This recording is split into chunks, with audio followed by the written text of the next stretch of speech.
تو جمعہ کے روز پہلے ہی حاضر ہونا چاہیے یا جب دوبارہ مؤذن بلائے تو اس وقت حاضر ہونا چاہیے؟ اس میں شریعت کا حکم کیا ہے، صحیح مسئلہ کیا ہے؟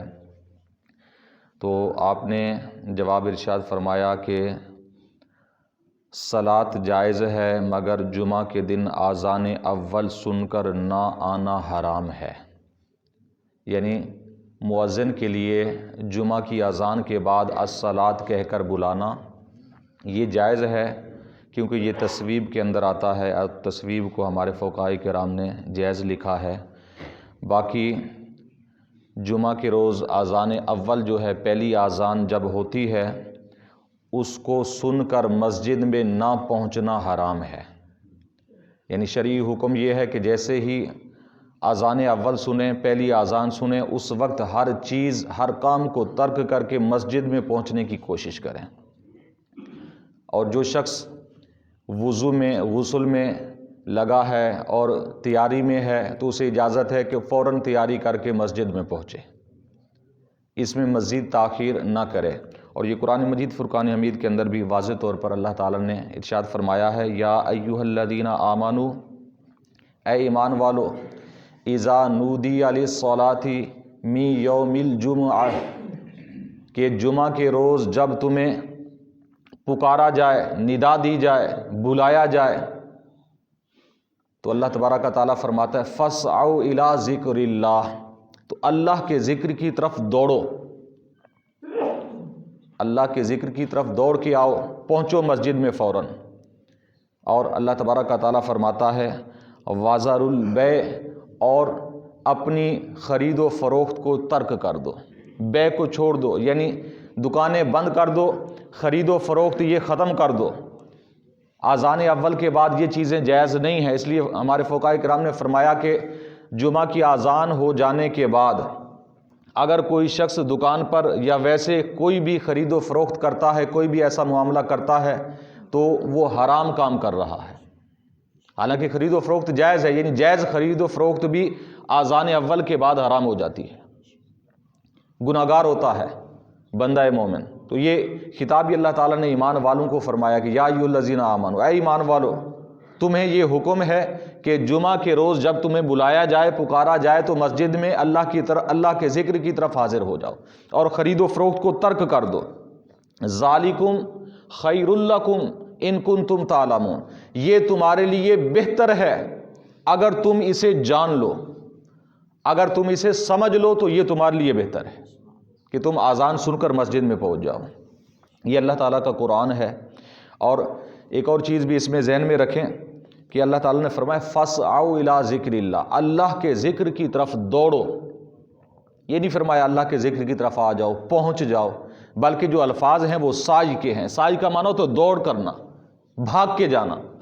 تو ہمارے فقہاء کرام نے یہاں پر ایک مسئلہ بیان فرمایا کہ ویسے عام طور پر کوئی بھی بندہ مومن دوڑے یہ اجازت نہیں ہے، اور دوڑنا ایسا معیوب فعل ہے ہمارے دین اسلام کے اندر کہ جو بندہ بغیر کسی ضرورت کے، یعنی اگر کوئی مجبوری بن گئی، کوئی ایسا مسئلہ بن گیا ہے تو ایک علیحدہ چیز ہے کہ کوئی نقصان کا خطرہ ہے تو کوئی اگر بھاگ کر وہ کام کر لیتا ہے یا بھاگ کر کسی کو بچا لیتا ہے، اس کے علاوہ ویسے دوڑتا ہے، ہمارے فقہاء کرام فرماتے ہیں ایسے شخص کی شرعی طور پر شریعت میں گواہی مقبول نہیں ہے۔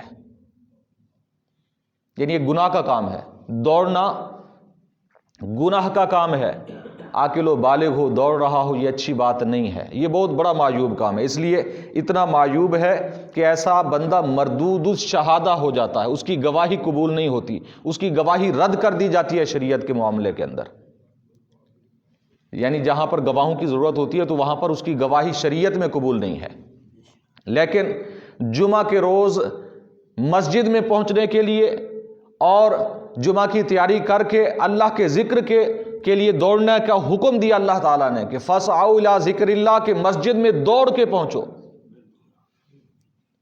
یعنی اگر کوئی بندہ مسجد میں دوڑتے ہوئے بھی آئے تو پھر یہ معیوب نہیں ہوگا جمعہ کے روز۔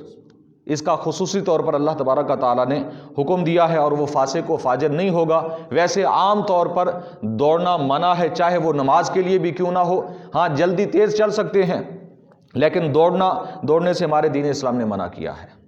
تو یہاں پر اندازہ لگائیں کہ ہمارے ہاں ہوتا کیا ہے آج، کہ اذان بھی ہو جاتی ہے، اذان کے 15-20 منٹ بعد تقریر بھی شروع ہو جاتی ہے۔ تو جب تقریر شروع ہوتی ہے تو ہم تو کہتے ہیں ابھی مولوی صاحب بیٹھے ہیں تو آدھا گھنٹہ تو لگائیں گے نا۔ اس وقت ہم پھر دکانیں بند کرنا شروع کرتے ہیں، گھر آتے ہیں، وضو وغیرہ کرتے، کپڑے تبدیل کرنے میں ہم اس وقت پہنچتے ہیں کہ جب امام صاحب خطبہ دے رہے ہوتے ہیں۔ تو باقی یہ سارے ہمارے فعل سارے یہ دیکھ لیں کہ پھر کیسے ہیں۔ یعنی جمعہ کے روز بھی ہم ویسے، اچھا کتنے ایسے لوگ ہیں کہ جمعہ کے روز چھٹی بھی کرتے ہیں کہ جی آج جمعہ کا دن ہے تو چھٹی کی ہے۔ جمعہ کے روز آپ فوراً تیار ہو کے، یعنی اذان سے پہلے نہیں تو اذان سننے کے بعد تو مسجد میں حاضر ہو جائیں اور اللہ کے اس حکم پر عمل کریں۔ تو اعلیٰ حضرت علیہ رحمہ نے آج ویسے رضوی بننا بہت آسان ہے، اپنے نام کے ساتھ رضوی لکھ دینا کہ جی میں رضوی ہوں، لیکن اعلیٰ حضرت کے فتوے یہ ہیں، آج ہمیں صرف برائے نام رضوی بنایا گیا ہے۔ اعلیٰ حضرت کا آج نام لوگ بہت استعمال کرتے ہیں۔ صبح ہم نے 2 شعر اسلام کے پڑھ دیے اعلیٰ حضرت کے۔ یہ مقصد نہیں ہے اعلیٰ حضرت کی تعلیمات کا، اعلیٰ حضرت کی تعلیمات پڑھ کے دیکھیں۔ اور یہ فتویٰ یہاں پر دلائل کے بھی اعلیٰ حضرت نے انبار لگائے ہیں، قرآن کا بھی حکم ہے۔ تو آپ نے فرمایا کہ جمعہ کے دن اذان اول سن کر نہ آنا حرام ہے، اور یہاں پر حوالے بھی دیے ہیں، متون کے بھی، فتاوی جات کے بھی حوالے سارے موجود ہیں۔ تو یعنی قرآن سے ویسے بڑی بات کوئی نہیں ہے کسی، اگر جب قرآن مجید کے اندر اللہ تعالیٰ نے یہ حکم فرما دیا تو اس سے بڑی بات نہیں۔ تو اس لیے کوشش کیا کریں کہ جیسے ہی اذان سنی ہے، اذان کے بعد گھر میں بیٹھے رہنا یا کام کاج میں لگے رہنا یہ شرعی طور پر حرام ہے، یہ جائز نہیں ہے۔ ہاں اتنی اجازت ہے کہ جیسے ہی آپ نے اذان سنی، اگر پہلے آپ غفلت میں بیٹھے ہوئے تھے، پتہ نہیں تھا ٹائم کا، وقت کا نہیں پتہ تھا، جیسے ہی اذان سنی فوراً تیاری شروع کریں، وضو کریں اور فوراً مسجد میں پہنچیں، اتنی آپ کو اجازت ہے۔ اذان کے بعد کسی قسم کا کوئی بھی کام، گھر کا، دنیا کا، باہر کا، کسی قسم کا کام کرنا جائز نہیں ہے۔ اللہ تعالیٰ کی بارگاہ میں دعا ہے نبی کریم صلی اللہ تعالیٰ علیہ وسلم کے وسیلہ سے ہم سب کو دین کی صحیح سمجھ عطا فرمائے، پیارے آقا علیہ الصلوۃ والسلام کے نقش قدم پر چلنے کی توفیق عطا فرمائے۔ آمین بجاہ النبی الامین وما علیہ الا